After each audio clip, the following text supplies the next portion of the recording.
멤버분들의 적중 인증입니다. 김응식 회원님, 박준영 회원님, 이준호 회원님 인증 감사드리며 이외 적중하신 멤버분들 모두 축하드리며 무료 멤버방에서 모든 경기 핸디캡 및 언오버 최종 조합에 도움을 드리고 있습니다. 적중률 높은 사이다 팀의 멤버방은 고정 댓글에 있는 링크로 문의 부탁드립니다. 11월 4일 해외축구 4경기 알아보겠습니다. 첫 번째 경기는 홈팀 다름슈타트 대 원정팀 보움 경기 알아보겠습니다. 홈팀 다름슈타트는 최근 미넨에 대패한 경기에서 킴미의 퇴장으로 숫자 우세를 가졌지만 센터백인 마그리카와 아슐라의 퇴장으로 상황이 역전되어 최악의 패배를 경험했습니다. 이제 홈경기에서 상대하는 하위권 팀을 상대로 공격 의사가 강하게 드러날 것으로 예상되며 스카르크와 파이퍼의 호조 시너지가 기대됩니다. 반면 원정팀 보움은 지난 라운드에서 마인츠와 무승부를 기록했습니다. 경기에서 슈테거가 선제골을 넣었고 슐로터백이 추가골을 기록했지만 경기 종료 직전에 인저리 타임에서 동점골을 허용했습니다. 상대는 이 시즌 1승도 없던 팀이었기 때문에 최하위 팀 상대로 승리를 노린 결과에 아쉬움이 남았습니다. 이번 경기에서는 다름슈타트와의 경기에서 공격적인 모습을 보일 것으로 기대됩니다. 사이다 팀의 최종 프리뷰 알아보겠습니다. 다름슈타트는 홈 경기이지만 주전 센터백 3명 중 2명이 출전할 수 없는 상황으로 수비적으로 취약합니다.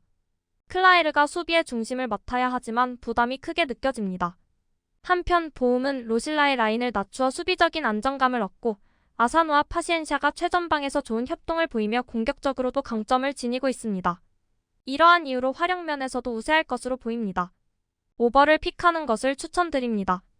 보움승 또는 오버 추천드립니다. 두 번째 경기는 홈팀 볼로냐 대 원정팀 라치오 경기 알아보겠습니다. 홈팀 볼로냐는 리그 개막 이후 10경기 중 1번의 패배만을 기록하며 상위권 순위를 유지하고 있습니다. 특히 홈에서의 강점을 발휘하며 리그에서 연승을 이어가고 있습니다. 이 동안 아르나우토비치를 비롯한 몇몇 선수가 떠났지만 새로 합류한 선수들이 이를 효과적으로 메웠으며 칼슨과 반 호이동크 같은 선수들은 벤치에서 중요한 역할을 수행하고 있습니다. 무엇보다 프루어가 가세한 중원은 팀의 중요한 부분을 차지하고 있어 어떤 상대라도 경기를 쉽게 내주지 않고 있습니다. 반면 원정팀 라치오는 지난 라운드에서 피오렌티나를 격파하며 어려운 경기를 승리로 마무리했습니다. 경기는 90분 내내 치열한 접전이었지만 인저리 타임에 임모빌레가 결정적인 골을 넣었습니다. 임모빌레는 부상 문제로 출전 시간을 카스테야노스와 나누고 있었지만 이번 경기에서 본인의 가치를 입증하며 중요한 역할을 해냈습니다. 로벨라와 기행두지 베지노 역시 중요한 역할을 하며 중원에서 안정을 찾고 있습니다. 사이다 팀의 최종 프리뷰 알아보겠습니다. 라치오는 피오렌티나를 이기며 좋은 기세에 올랐지만 볼로냐는 홈에서 강한 경기력을 보이며 쉽게 리드를 내주지 않습니다. 또한 프루어가 중원에서 활약하면서 라치오의 중원 공세를 어렵게 받아낼 것으로 예상됩니다. 따라서 경기에서는 어느 팀이든 차선의 결과를 가져갈 가능성이 높을 것입니다. 볼로냐가 라치오의 약점인 중원 조합과 공격력을 묶을 수 있을 만한 모습은 보여줄 수 있을 듯합니다. 언더와 무승부를 가져가는 것을 추천드립니다. 세 번째 경기는 홈팀 라스팔마스 대 원정팀 AT 마드리드 경기 알아보겠습니다. 홈팀 라스팔마스는 승격팀 중에서 가장 우수한 성적을 보여 중위권에 자리하고 있습니다. 휴식기 이후 첫 경기에서는 라요에 패배했지만 지난 라운드에서 알메리아를 이기며 최근 4경기 중 3승을 거두며 라리가에 빠르게 적응하고 있습니다. 하다디와 한국계 스페인 윙어 마빈 박은 측면에서 강력한 경기력을 뽐내고 있으며 메디나를 중심으로 수비 라인을 견고하게 지키고 있습니다. 반면 원정팀 AT 마드리드는 현재 리그에서 3위에 위치하고 있으며 레알 마드리드와 지로나를 포함한 승점 28점을 가진 팀들과 같은 승점을 갖고 있지만 아직 한 경기를 덜 치르고 있습니다.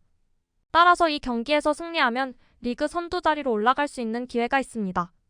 AT 마드리드는 라리가에서 가장 많은 득점을 기록하며 골 득실 차에서 리그 1위를 달리고 있으며 이를 토대로 리그 우승을 노린 경기를 펼치고 있습니다. 최근 연승 중에 있으며 마드리드 더비 이후 계속해서 좋은 경기력을 유지하고 있습니다. 사이다 팀의 최종 프리뷰 알아보겠습니다. 라스팔마스는 안정적인 수비 라인을 자랑하며 홈에서 강력한 경기력을 보여주고 있지만 아틀레티코는 최근 그들이 상대한 팀과는 전혀 다른 수준의 경기력을 지녔습니다.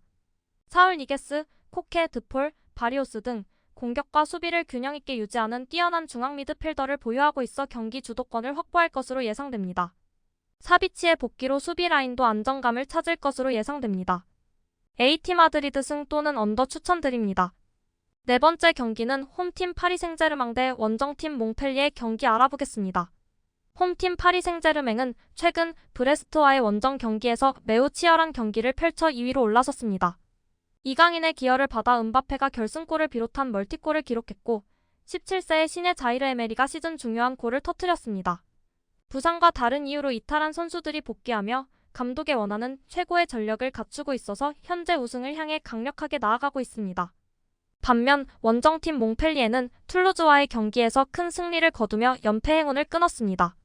이전에는 낭투와 로리앙 등의 연속 패배를 했고 초반에는 어려움을 겪었지만 홈에서는 좋은 성적을 기록하고 있습니다. 그러나 다음 일정에서는 리그 최강팀 파리 생제르맹과의 경기가 기다리고 있습니다. 이번 시즌 팀의 주요 공격수인 아코르가 탁월한 기량을 뽐내고 있지만 파리와의 경기에서는 수비적인 전략을 예상할 수 있습니다. 사이다 팀의 최종 프리뷰 알아보겠습니다. 몽펠리에는 사바니어, 아코르, 카즈리, 파야드와 같은 공격 라인을 갖고 있지만 파리는 음바페, 하무스, 이강인, 콜로 무아니와 같은 홈에서 강력한 공격진을 보유하고 있습니다. 이강인과 콜로 무아니의 중원 장악 능력도 파리에 유리한 상황을 조성하며 몽펠리에에 저지하기 어려운 엄청난 존재감을 보이는 음바페 역시 파리를 승리로 이끌 것으로 예상됩니다. 파리 생제르맹 승 또는 오버 추천드립니다.